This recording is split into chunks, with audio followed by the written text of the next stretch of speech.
ایک جغرافیہ کے ماہر استاذ نے اپنی درسگاہ کے اندر ایک ملک کا نقشہ سامنے رکھا اور اس کے پرزے پرزے کر دیے پھاڑ کر، اور ایک بچے کو بلایا اور کہا بیٹا، بلکہ تمام بچوں کے سامنے ایک چیلنج رکھا کہ کون ہے جو 1 گھنٹے میں اس کو ایسے ہی جوڑ دے گا جیسے یہ پہلے تھا، دریا کو دریا سے ملا دے، پہاڑی کو پہاڑی سے ملا دے، سرحد کو سرحد سے ملا دے، ضلع کو ضلع سے ملا دے، اور 1 گھنٹے کے اندر مکمل سیلو ٹیپ میرے پاس موجود ہے، اس سے چپکا کر میرے سامنے رکھ دے، 1 گھنٹے میں کون کر سکتا ہے؟ ایک نوجوان بچہ کھڑا ہوا کہ سر میں کر سکتا ہوں۔ وہ پرزے اس نے اس کے حوالے کیے، وہ میز پر لے کر گیا، اس نے بہت غور و فکر کیا اس میں اور الٹ پلٹ کیا۔ تھوڑی دیر کے بعد اس نے اپنا کام شروع کیا۔ اللہ کی شان، گھنٹہ تو بہت دور کی بات ہے، چند منٹوں کے اندر اس نے وہ پورا کا پورا نقشہ جوڑ کے استاد کے سامنے پیش کر دیا۔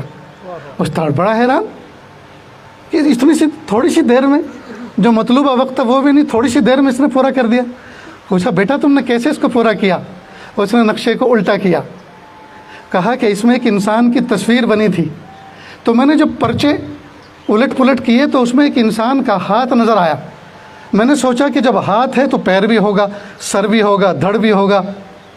تو جب میں نے اس کو ڈھونڈنا شروع کیا تو میں نے نقشہ نہیں جوڑا، میں نے انسان کو انسان سے جوڑا، اس کے اعضاء کو جوڑا۔ تو جب انسان جڑ گیا تو میں نے ادھر سے جب پلٹا تو پورا نقشہ جڑ چکا تھا۔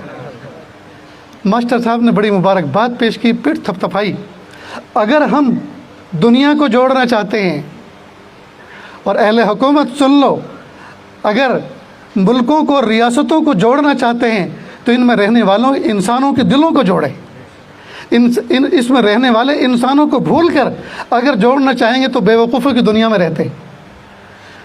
ملک اور ریاستیں اور یہ جگہیں، یہ مٹی اور پہاڑ اور دریاؤں کا نام نہیں ہوا کرتا، یہ سب کے سب گلشن بنتا ہے انسانوں سے۔